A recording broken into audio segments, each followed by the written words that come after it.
तो हिंदी की बिंदी चैनल में आप सभी का स्वागत है। तो दोस्तों, आज के इस वीडियो में आप सभी के लिए बिहार एस्टेट का एक और प्रश्न पत्र मैं लेकर आई हूँ। जर्नल पेपर जो आपका है उसका प्रीवियस ईयर का पेपर, क्योंकि यहाँ जो जानकारी प्राप्त हुई है उससे यही पता चला है कि प्रीवियस ईयर के पेपर जो है पूछे जा रहे हैं, उसमें से प्रश्न आ रहे हैं। तो यहाँ आपको इसलिए प्रीवियस ईयर के पेपर तो है ज़रूर करके जाने चाहिए, ताकि जो प्रश्न उसमें से रिपीट हो रहे हैं कम से कम वो प्रश्न आप सभी के सामने रहे, आप सभी की उन प्रश्नों पर तैयारी रहे और उसका सही उत्तर आप पेपर में लिख कर आएँ। तो चलिए प्रश्नों को हम शुरू करते हैं। तो ये देख सकते हैं कि 13/9/2023 में पहले शिफ्ट में इसका पेपर हुआ था। तो चलिए प्रश्नों को देखते हैं। तो पहला प्रश्न है, अधिगम एक निरंतर प्रक्रिया है। किशोरावस्था से मृत्यु तक, बाल्यावस्था से वृद्धावस्था तक, शैशव से, ये शैशव है, शैशव से वयस्क तक, या फिर पालने से कब्र तक। तो अधिगम जो है पालने से लेके कब्र तक की प्रक्रिया है। ठीक है, चलिए नेक्स्ट है, सहयोग और दल भावना विकसित करने हेतु उपयुक्त क्रिया है। कला, वाद विवाद, क्विज, परियोजना, कार्य। तो इसका राइट आंसर हो जाएगा ऑप्शन डी, परियोजना कार्य। नेक्स्ट है, शिक्षण में शिक्षक है। तो शिक्षक क्या है? एक स्वतंत्र चर है। नेक्स्ट क्वेश्चन है हमारा, शिक्षार्थी केंद्रित पाठ अग्रसर करता है। क्या करता है? संपूर्ण विकास, अन्यधिक क्रिया, रुचि क्षय होना, या फिर पारस्परिक क्रियाविहीन होना। तो इसका राइट आंसर हो जाएगा संपूर्ण विकास। ठीक है, चलिए नेक्स्ट क्वेश्चन है, प्रयोजन ध्येय गंतव्य का अन्य नाम है। तो इसका अन्य नाम क्या है? उद्देश्य। नेक्स्ट है, खेल एक स्वाभाविक प्रवृत्ति है कहा है। तो ये कथन किसका है? कैल्डवेल कुक ने, पियाजे ने, थॉर्नडाइक ने, या फिर मॉन्टेंसरी ने। तो ये कथन जो है कैल्डवेल कुक के द्वारा दिया गया है। चलिए नेक्स्ट क्वेश्चन पे आते हैं। तो नेक्स्ट क्वेश्चन है, आर्मस्ट्रॉन्ग की शिक्षा की देन है। परियोजना विधि में, ह्यूरिस्टिक विधि में, दलगत विधि में, या फिर सम्मिश्रित विधि में। तो इसका राइट आंसर हो जाएगा ऑप्शन बी, ह्यूरिस्टिक विधि में। नेक्स्ट क्वेश्चन है, नाटक या भूमिका निर्वाह अनुकूल है डैश पढ़ाने के लिए। विज्ञान, गणित, इतिहास, या फिर भूगोल। तो इतिहास पढ़ाने के लिए ये उपयुक्त है, अनुकूल है। नेक्स्ट है, पाठ योजना में उपविषय प्रतिबिंबित होता है। तो उपविषय क्या करता है? उद्देश्य कथन से प्रतिबिंबित होता है। नेक्स्ट है, शिक्षण में वृत्त, गोल एवं अन्य खिलौने उपहार था। रूसो का, पेस्टोलॉजी का, फ्रोवेल का, या फिर मॉन्टेंसरी का। तो ये जो है फ्रोवेल का दिया हुआ है। नेक्स्ट क्वेश्चन पे आते हैं। तो मैं यहाँ ऑप्शन नहीं पढ़ रही हूँ, सिर्फ आंसर आपको बताती जा रही हूँ। तो चलिए नेक्स्ट है, निम्नलिखित में से कौन सी प्रक्रिया अधिगम के दौरान योगदान नहीं देती है। तो गैर प्रासंगिकरण जो है वो योगदान नहीं देती है, बाकी संगठन, वर्गीकरण और वैचारिकता ये योगदान देती है। चलिए नेक्स्ट है, निम्नलिखित में से कौन सा स्थूल गतिक कौशल है। देखिए, तैरना जो है वो स्थूल गतिक कौशल है। अब स्थूल गतिक कौशल क्या है? जिन्हें चलने, संतुलन बनाने, दौड़ने और घसीटकर चलने जैसे कार्यों को करने के लिए बड़े मांसपेशी समूह के उपयोग की आवश्यकता होते हैं, इसलिए तैरना भी स्थूल गतिक कौशल के अंतर्गत आता है। नेक्स्ट क्वेश्चन है हमारा, तो नेक्स्ट क्वेश्चन है, भौतिक वृद्धि और विकास विकास के डैश और सिद्धांतों और डैश सिद्धांतों का पालन करते हैं। तो अब यहाँ पे क्या क्या आएगा? तो विभेदीकरण यानी सरल से जटिल, एकीकरण जटिल से सरल, या फिर एकीकरण सरल से जटिल, विभेदीकरण जटिल से सरल। ये इसका राइट आंसर हो जाएगा। नेक्स्ट है हमारा, निम्नलिखित में से कौन सी शिक्षण की सर्वोत्तम विधि है। तो देखिए, शिक्षण की कौन सी विधि सर्वोत्तम होती है? व्याख्यान विधि, चर्चा विधि, प्रदर्शन विधि, या फिर प्रश्नोत्तर विधि। तो इसका राइट आंसर हो जाएगा प्रदर्शन विधि, यानी कि किसी भी चीज़ को करके दिखाना, ये जो है सबसे उपयुक्त विधि होता है। नेक्स्ट है, उच्च शिक्षा में शिक्षक की भूमिका क्या है। छात्रों को जानकारी प्रदान करना, छात्रों में स्व शिक्षा को बढ़ावा देना, छात्रों में स्व शिक्षा को बढ़ावा देना, या फिर छात्रों के बीच स्वस्थ प्रतिस्पर्धा को प्रतिस्थापित करना। तो यहाँ पे राइट हो जाएगा छात्रों में स्व शिक्षा को बढ़ावा देना। नेक्स्ट है पाठ्य पुस्तक मदद करती है, किस चीज़ में मदद करती है? छात्रों का मार्गदर्शन करने में, शिक्षकों का मार्गदर्शन करने में। तो पाठ्य पुस्तक जो है दोनों ही में मदद करती है। नेक्स्ट है भारत का सबसे पुराना पुस्तकालय कौन सा है? तो national library of India Kolkata, ये इसका राइट आंसर है। नेक्स्ट है शिक्षक प्रभावशीलता की प्रकृति है, तो इसका राइट आंसर हो जाएगा वैज्ञानिक। चलिए नेक्स्ट क्वेश्चन को देख लेते हैं।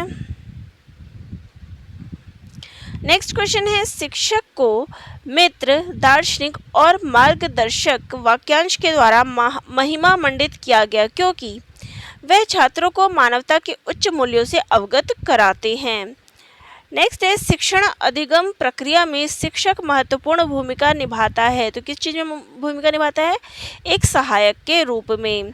नेक्स्ट है एक अच्छे मूल्यांकन में क्या होता है? तो इसमें वैधता होती है। नेक्स्ट है निम्नलिखित में से कौन मूल्यांकन का प्रकार नहीं है? तो देखिए यहाँ पर निर्माणात्मक ये भी है वाद विवाद, संकलनात्मक, देखिए संकलन करना ये भी है, सीसीई ये भी है, लेकिन वाद विवाद जो है ये मूल्यांकन के अंतर्गत नहीं आता है। चलिए नेक्स्ट है हमारा क्वेश्चन, मूल्यांकन संबंधित है, तो मूल्यांकन जो है किससे संबंधित है? तो ये विषय, अधिगम प्रक्रिया और उद्देश्य ये सभी से संबंधित है। डी ऑप्शन राइट हो जाएगा। नेक्स्ट है निम्नलिखित में से कौन सा कथन पाठ्य चर्चा से संबंधित नहीं है? यह छात्रों के अधिगम अनुभव से संबंधित है, यह अध्ययन के कार्यक्रम से संबंधित है, यह शिक्षकों के वृत्तिक विकास से संबंधित है, या फिर यह पाठ्यक्रम रूपरेखा की संरचना है। तो यहाँ पे राइट आंसर हो जाएगा यह शिक्षकों के वृत्तिक विकास से संबंधित है। नेक्स्ट है पाठ्यक्रम भाग है, तो पाठ्यक्रम किस चीज़ का भाग है? पाठ्य चर्चा का। नेक्स्ट है मोसले ने मानव आवश्यकताओं को कितने भागों में बांटा है? तो यहाँ पर देख सकते हैं कि मोसले ने जो है इसको 5 भागों में बांटा है। अब ये 5 भाग कौन से होते हैं? तो देख सकते हैं यहाँ पे ये है कि पहला है सेल्फ एक्चुअलाइजेशन नीड, फिर है स्टीम नीड, फिर है love belonging need, safety need और फिजियोलॉजिकल नीड। तो इन 6 भागों में जो है इसने बांटा है। नेक्स्ट है सीखना एक स्वाभाविक क्रिया है, किसका क्रिया है? जीवित प्राणी का, चाहे वो लड़का हो चाहे लड़की हो, ठीक है, या फिर बड़ा हो बूढ़ा हो, सीखना तो सभी के लिए ज़रूरी है। नेक्स्ट है इनमें से कौन शिक्षण अधिगम में कोई भूमिका अदा नहीं करता है? देखिए पारंपरिक वर्ग कक्षा ये इम्पोर्टेंट है, शिक्षकों का अनुभव ये इम्पोर्टेंट है, अधिगम अनुभव है, लेकिन जातिगत अनुभव ये महत्वपूर्ण भूमिका नहीं निभाता है। नेक्स्ट क्वेश्चन है हमारा आयामी शिक्षण सामग्री है, तो ये किस प्रकार की सामग्री है? मॉडल, चार्ट, वस्तु या फिर उपरोक्त सभी। तो यहाँ पे डी आंसर हो जाएगा उपरोक्त सभी। नेक्स्ट है हैंड्स ऑन सीखना का अर्थ क्या होता है? तो इसका अर्थ होता है करके सीखना। नेक्स्ट है सुभाष चंद्र बोस को देश नायक किसने कहा था? तो ये कहा था रविंद्रनाथ टैगोर ने। नेक्स्ट है निम्नलिखित में से किस हिल स्टेशन को भारत का मिनी स्विट्जरलैंड कहा जाता है? तो खजियार को। नेक्स्ट क्वेश्चन देखते हैं पीई शेयर बाजार में सबसे चर्चित अनुपातों में से एक है, तो पीई क्या दर्शाता है? तो पीई दर्शाता है कि कमाई की कीमत, प्राइस टू अर्निंग। नेक्स्ट है चौकीदारी विरोधी अभियान भारत के किन भागों में लोकप्रिय था? तो ये बिहार और बंगाल में लोकप्रिय था। नेक्स्ट है भारतीय संविधान की 10वीं अनुसूची निम्नलिखित में से किस पहलू से संबंधित थी? तो ये दल बदल विरोधी कानून से संबंधित थी। फिर यहाँ पर आपको जो है यहाँ पर मिलान करना है, तो देखिए, तो अब यहाँ पर देखिए बहुत ही सिंपल चीज़ें है मिलान करने में। जीरा, जीरा क्या है? छोटा परंतु खुशबूदार। केसर, केसर किस रंग का होता है? तो ये पीले रंग का होता है। मिर्च, दक्षिणी अमेरिका की उत्पत्ति। लौंग, कील की तरह दिखता है। तो बहुत ही साधारण मिलान था। चलिए ठीक है। नेक्स्ट है हमारा प्रश्न यहाँ पे बंगाल की खाड़ी का तटवर्ती राज्य केंद्र शासित प्रदेश है, तो कौन सा है? वो है उड़ीसा। नेक्स्ट है जंगल के बारे में निम्नलिखित कथनों पर विचार कीजिए। कुटुक भाषा में तोरांग का मतलब जंगल है। नेक्स्ट है झारखंड में ग्राम परिषद पंचायत लॉटरी के माध्यम से यह तय करती है कि किस परिवार को कृषि के लिए कितनी भूमि मिलेगी। या फिर जंगल अधिकार कानून 2007 उन लोगों को अधिकार दिलाता है जो कम से कम 15 वर्षों से जंगल में रह रहे हों। या फिर मिजोरम में लगभग 3/4 लोग जंगलों से जुड़े हुए हैं। तो यहाँ पे इसका राइट कौन सा है? तो यहाँ पर जो कथन सही है वो है ऑप्शन ए, कुडुख भाषा में तोरांग का मतलब जंगल है। फिर है झारखंड में ग्राम परिषद लॉटरी के माध्यम से तय करती है कि किस परिवार को कृषि के लिए कितनी भूमि दी जाए।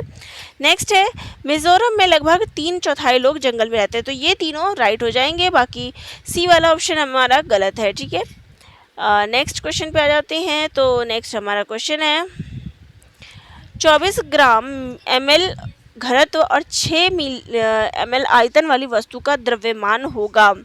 तो देखिए घनत्व इसका कितना है 24 ग्राम मिलीलीटर और आयतन कितना है 6 मिलीलीटर। अब हमें द्रव्यमान ज्ञात करना है। तो द्रव्यमान का जो फॉर्मूला होता है वो होता है आयतन गुणा घनत्व। तो देखिए आयतन कितना दिया हुआ था, घनत्व कितना है 24 और आयतन कितना है 6, तो द्रव्यमान कितना निकलेगा, दोनों को मल्टीप्लाई कर देंगे तो 144 ग्राम। ठीक है, नेक्स्ट है कांसा एक मिश्र धातु है जिसे निम्नलिखित में से किन्हें पिघलाकर बनाया जाता है। तो टीन और कॉपर को पिघलाकर कांसा बनाया जाता है। नेक्स्ट है निम्नलिखित में से कौन सा 3650 का एक गुणनखंड है। तो देखिए 3650 का जब गुणनखंड करेंगे तो वो निकलेगा 5 × 5 × 2 × 73। तो यहाँ पे इसका राइट आंसर क्या हो जाएगा, वो हो जाएगा 5। ठीक है, नेक्स्ट है 100 लाख को निम्नलिखित रूप में भी जाना जाता है। तो इसको हम 1 करोड़ के रूप में जानते हैं। नेक्स्ट है प्रियदर्शनी ने 4.8 kg बादाम, 250 और 2500 ग्राम किशमिश और 3.5 किलोग्राम काजू को मिला दिया तथा इस मिश्रण के बराबर 3 दर्जन पैकेट बना लिए। प्रत्येक पैकेट का भार क्या है। तो यहाँ पे इसका सॉल्यूशन देख सकते हैं। तो यहाँ पे जो है इसका राइट आंसर क्या आएगा। तो देखिए यहाँ पे सबसे पहले बादाम का भार उसको ग्राम में चेंज कर लिया, फिर किशमिश का भार और फिर ये काजू का भार, 3 हो गया, तीनों को कुल कर लिया तो इतना ग्राम आ गया। अब ये जो है इन्होंने 3 दर्जन पैकेट में उन्होंने बदल लिया। तो 12 × 3 36। तो ये इसको हम 36 से डिवाइड कर देंगे तो हमारा आंसर आ जाएगा 300 ग्राम। ठीक है, नेक्स्ट है एक वर्ग की भुजा 500 सेंटीमीटर है। यदि इस वर्ग की भुजा दुगनी कर दी जाए तो नया क्षेत्रफल कितने गुना हो जाएगा। तो ये जो है 4 गुना हो जाएगा। अब यहाँ देख सकते हैं 5 की स्क्वायर तो क्या गया 25 की स्क्वायर। फिर भुजा को अगर दोगुनी कर दी जाए तो 5 को जब हम दोगुना करेंगे तो इसका किया जाएगा 10 की स्क्वायर तो 100 सेंटीमीटर। तो क्षेत्रफल क्या हो जाएगा 4 गुना ज़्यादा हो जाएगा। नेक्स्ट है रूबिन ने कार से 16:50 यानी कि 4:50 बजे अपनी यात्रा शुरू की और उसी दिन 21:15 पे समाप्त की। यात्रा पूरी करने में कितना समय लगा। तो यह देख सकते हैं कि कितना समय लगा। तो 4 घंटा 25 मिनट। बहुत ही आसान, उसको उसमें से माइनस कर दिया तो आंसर आ गया। ठीक है, नेक्स्ट है ग्राम का संबंध जैसे वजन से है तो सेंटीमीटर का संबंध किससे है। तो सेंटीमीटर का संबंध लंबाई से है। नेक्स्ट है वह शब्द चुने जो समूह के अन्य शब्दों से बहुत कम मिलता जुलता हो। तो देखिए तेंदुआ, पैंथर, शेर, लोमड़ी। तो लोमड़ी जो है वो इन सब से भिन्न है, बाकी सब जो है वो बिल्ली के प्रजाति के हैं। नेक्स्ट है यहाँ पर आपको अगली संख्या जो है वो ज्ञात करनी है। तो देख सकते हैं 3, 5, 9, 17 और 33। तो यहाँ पे जो अगला क्रम आएगा वो आ जाएगा 65। और ये किस हिसाब से बढ़ रहा है आप देख सकते हैं। चलिए नेक्स्ट है यदि किसी कोड में रिदमिक को ये लिखा जाता है तो उसी कोड में म्यूज़िक को कैसे लिखा जाएगा। तो उसको इस हिसाब से लिखा जाएगा। नेक्स्ट है रघु और बाबू जुड़वा है। बाबू की बहन रीमा है, रीमा के पति राजन है, रघु की माता लक्ष्मी के पति राजेश है। राजेश राजन से किस प्रकार संबंधित है। तो यहाँ पे इसका सॉल्यूशन जो है देख सकते हैं कि राजेश जो है राजन के ससुर हैं। ठीक है, तो यहाँ पे ऑप्शन सी जो है राइट हो जाएगा। तो चलिए ये थी आज की प्रश्नोत्तरी। तो आप सभी को अच्छी लगी है तो चैनल से जुड़िएगा क्योंकि यहाँ मैं आपको सारे PYQ करवा रही हूँ। पेपर से चल रहे हैं, स्टार्ट हो चुके हैं 18 तारीख से। तो बीच बीच में मैंने काफ़ी सारे करवा भी दिए हैं प्रश्नोत्तर। पेपर में जो प्रश्न पूछे हैं वो भी आप सभी को बताए जा रहे हैं। तो चैनल से जुड़िएगा, यहाँ आपको संपूर्ण जानकारी मिल जाएगी। धन्यवाद।